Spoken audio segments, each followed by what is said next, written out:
उन्वान भौतिया दरख्त घर। एक खामोश से गांव में जंगल के किनारे एक पुराना दरख्त घर था।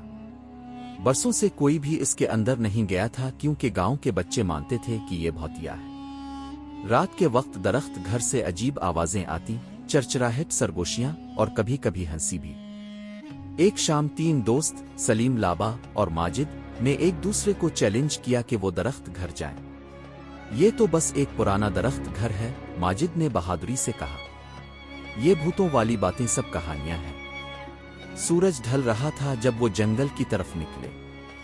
दरख्त घर उनके सामने ऊंचा नजर आ रहा था। इसकी लकड़ियां पुरानी और काई से ढकी हुई थी। एक रस्सी की सीढ़ी नीचे लटक रही थी जो हवा में हल रही थी। सबसे पहले कौन ऊपर जाएगा?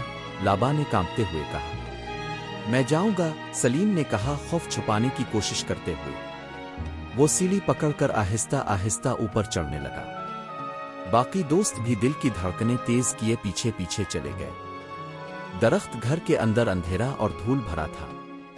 कोनों में मकड़ी के जाले थे और फर्श हर कदम पर चरचराता था।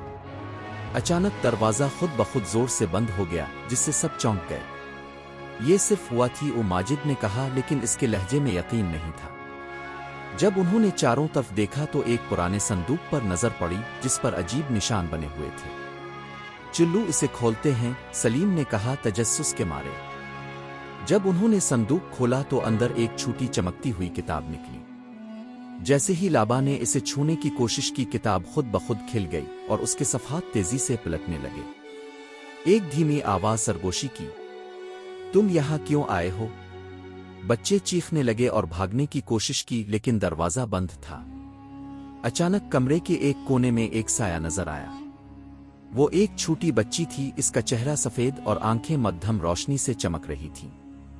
डरने की जरूरत नहीं, वो आहिस्ता से बोली। मैं यहां बरसों से फंसी हुई हूं और मुझे आजाद होने के लिए तुम्हारी मदद की जरूरत है। बच्चों ने एक दूसरे को घबराई हुई नजरों से देखा, लेकिन इसकी बात सुनने का फैसला किया। बच्ची ने बताया कि इसने कई साल पहले ये किताब गलती से खोल दी थी, जिसने इसकी रूह को दरख्त घर में कैद कर दिया था। इसे आजाद करने के लिए उन्हें किताब बंद करके दरख्त के नीचे दफन करनी थी। कांपते हाथों से माजिद ने किताब बंद की। जैसे ही इसने ऐसा किया, साया आहिस्ता आहिस्ता खत्म होने लगा। शुक्रिया, बच्ची ने सरगोशी की। दरवाजा चरचराते हुए खुला और बच्चे तेजी से नीचे उतरे। उन्होंने किताब को दरख्त के नीचे दफन किया और जल्दी से अपने घरों को भाग गए। वादा किया कि वो दोबारा दरख्त घर के करीब नहीं जाएंगे। इस दिन के बाद अजीब आवाजें बंद हो गईं और दरख्त घर खामोश हो गया। बच्चों ने सीखा कि नामालूम चीजों का सामना करते हुए मोहतात रहना चाहिए, लेकिन बहादुरी भी जरूरी है।